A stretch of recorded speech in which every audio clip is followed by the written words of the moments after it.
অনেক আপুরে আমাকে প্রশ্ন করে, আপু আইল্যাশ পড়ছে কিন্তু আইল্যাশ ছুটে যাচ্ছে, কিভাবে ছুটে যায়? গ্লু তো ঠিকই লাগাচ্ছে, কিন্তু গ্লু লাগানোর কিছু প্রসেসিং আছে। প্রথমে কি করবা, আইল্যাশটাকে এরকম রাউন্ড রাউন্ড রাউন্ড রাউন্ড করে নেবে, যে দেখো রাউন্ড রাউন্ড। তারপর কি করবো, আমি এই যে একটু গ্লু নিলাম, গ্লুটা তুমি যেমন তেমন এই যে এখানে দিবা একটু গ্লু, আর এই পাশে একটু বেশি করে গ্লু দিবা, মানে দুই সাইড একটু বেশি করে গ্লু দিবা।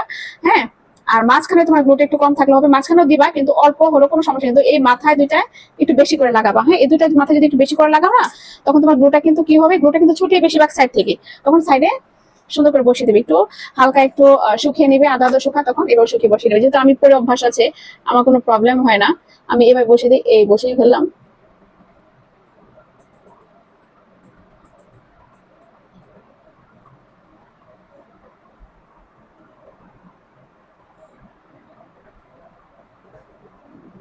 এই দেখো আমার আইল্যাশ কিন্তু বসে গেছে। তো এইভাবে যদি আইল্যাশ লাগাও, তাহলে আমি মনে করি একটু গ্লুটা একটু বেশি দিবা, দুই সাইড একটু গ্লুটা যদি একটু বেশি হয়, মাঝখানে কম হলো কোনো সমস্যা নেই। তারপরে এবার বসিয়ে দিবা, দেখবে তোমার সারাদিন তোমার গ্লুটো মানে তোমার আইল্যাশ ছুটবে না, একদম খুব সুন্দরভাবে চোখের সাথে লেগে থাকবে।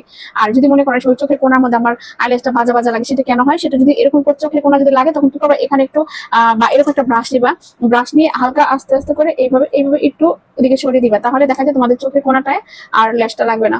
তো এরকম ছোটখাটো টিপস যদি